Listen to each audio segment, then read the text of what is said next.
Chinese-American BBQ has arrived here in the city of North Charleston. Today, I talk one-on-one with the founder and co-owner of King BBQ, Shuai Wang, for this edition of Quintin's Close-Ups. And if you haven't already, subscribe to my YouTube channel and like Quintin's Close-Ups on Facebook. Shuai Wang, welcome to Quintin's Close-Ups. Thank you for having me. Oh, I appreciate it greatly. You know, you are the founder and co-owner of King BBQ. Yes, sir. Which is new Chinese-American barbecue. Yes, sir. And as you all say on Instagram, trashy fancy cocktails. Yes, sir. Here on the south end of North Charleston. Yes, sir. I know that you all just opened a couple of days ago. About a week and a half. Oh, well, now 2 weeks. 2 weeks? Yes.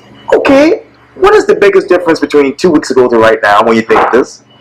I mean, I think, you know, this project was probably a year and a half, 2 years in the making. Wow.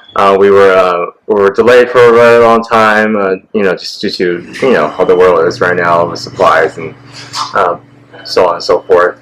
But now, yeah, we got it open as fast as possible. It felt great having had it open the first day. It was amazing. Like, you know, the first week was crazy busy with all our regulars, or, you know, people would know us. Big Sweet's kind of mellowed out a little bit. You know, like I tell my wife Corey and my business partner, of course, you know, that, you know, we are who we are. You know, Jackrabbit Filly, and yes. You know, being like such a big part of the food scene here, yes. But we're also not immune to new restaurant headaches. You know, as far as either as construction or with dealing with our purveyors, or like, you know, naturally restaurants are slightly slower when they first open, and we're not immune to that either. But you know, we have high hopes, and this could be and will be just a beautiful hangout spot in the few, you know, as we go on week by week. Yeah. And obviously, we know that you all are very popular here on the Charleston food scene.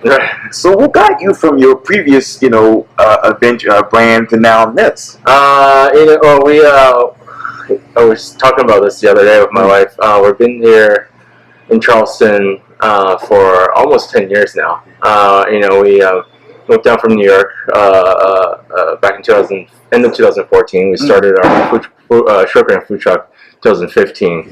That was fun, and, you know, but we always had I always wanted to open an actual restaurant. Oh. Yeah. So that's fine. Okay, I always wanted to open an actual restaurant, and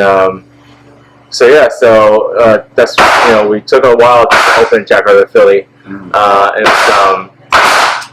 It was hard to find a spot or a space or a neighborhood that felt like our own. Park Circle was perfect for that, just because now that we live there as well. We live right behind the restaurant, and we love that neighborhood. It's a family kind of neighborhood. So Jackrabbit was open for about I think 4 years now.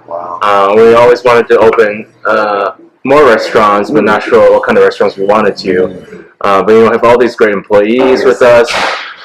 And we're big on treating our employees well, promoting within, and there was just some really good people that we wanted to see grow, but it's hard to grow as a small restaurant, so it was like naturally you have to open more businesses to give people more jobs, to give them more opportunity to grow, and that's kind of where King comes from. It's just an opportunity for one of my really great chefs that used to work with us at Jackrabbit to grow into a bigger role.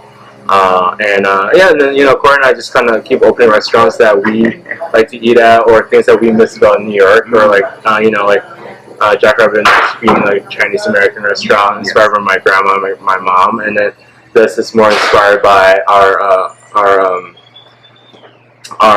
experiences with Chinese barbecue restaurants growing up in New York. It's just something I missed a lot. You know, it's just something that my parents took me to every weekend.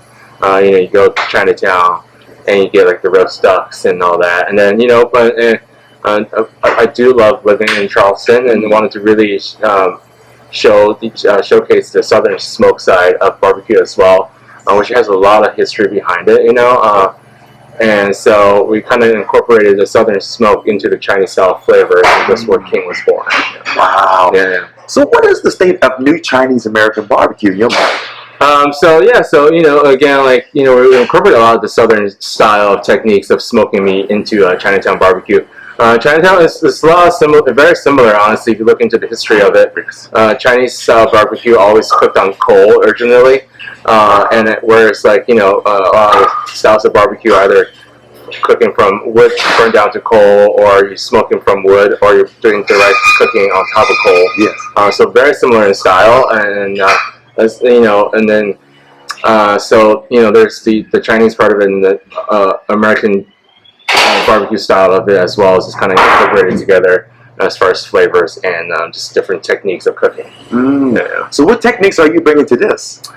So for instance, we have our barbecue ribs, our Chinese barbecue ribs, which are usually traditionally cooked in the marinated in the Chinese barbecue sauce, the cha shao sauce, yes, sir. And then again roasted over coal. Wow. So what we do, we bought these 1,000-gallon Lang smokers, sort of traditional, like old school, like smokers of reverse flow, where you incorporate more smoke rather than direct heat.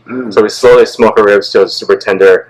We season it with a lot of five spice, and then we glaze it with that same beautiful Chinese barbecue cha shao glaze. So you get like this smoky rib, but then you also get this sweet, salty Chinese barbecue glaze. So that's just one great example of incorporating both Chinese barbecue and Southern barbecue, making it Chinese-American. What menu item describes you? I think the perfect menu item describes me is the shrimp toast slider that's on the menu right now. It totally incorporates the fact that I'm just inside just as this playful, chubby kid who loves to eat. One of my favorite American Chinese takeout items is shrimp toast. I've never had it in my. I was born and raised in Beijing, but I never had it until I moved to the States.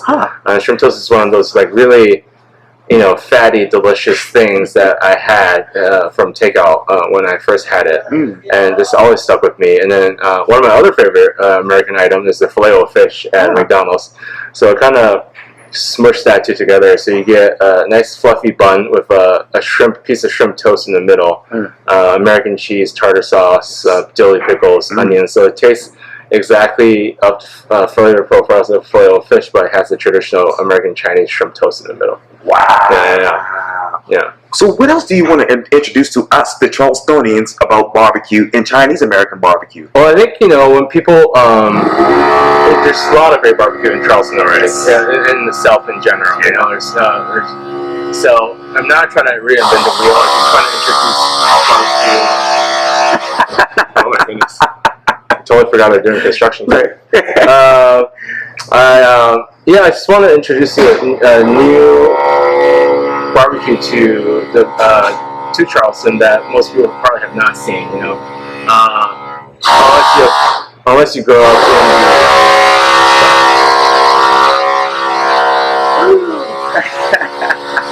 I don't know they're grilling. I have no idea what they're grilling. There we go. Okay.